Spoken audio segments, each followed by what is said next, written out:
Ce dimanche, c'est la grande finale de la CAN Sénégal-Maroc. Les Lions de la Teranga, sereins avant d'affronter le pays organisateur.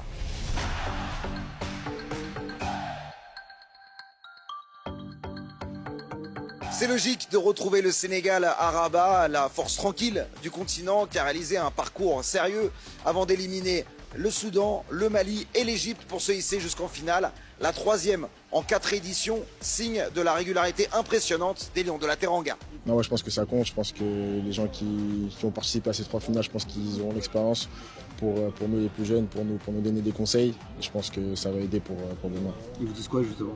Non, d'aborder ce match comme un autre match, de ne pas avoir de pression et de jouer comme on sait le faire. Face à une équipe du Maroc soutenue par tout un peuple, les Sénégalais tenteront de miser sur leur expérience des grands rendez-vous, même si Kalidou Koulibaly ne sera pas là.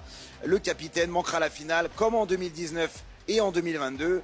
Il y a un vrai savoir-faire de cette génération symbolisé par Sadio Mané qui a annoncé qu'il disputerait le dernier match de CAN de sa carrière. C'est pas nous qui devons décider à la place de Sadio. Si lui il dit qu'il va arrêter, peut-être c'est son choix et nous on va le respecter. Non, c'est une légende. Pour moi, c'est le meilleur joueur africain de tous les temps. Pour moi, c'est comme un grand frère et j'essaie d'apprendre de lui chaque jour, et sur le terrain et en dehors du terrain. Peut-être une sortie royale pour le numéro 10 sénégalais et une deuxième couronne pour des Lions toujours aussi ambitieux. Confiance, ça se voit. Les joueurs, tout le monde est content, tout le monde est concentré sur ce qu'on fait.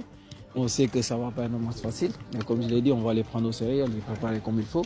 On a tout ce qu'il faut aussi, on a les atouts, on a les joueurs qu'il faut et on va les préparer et prendre le match comme il faut.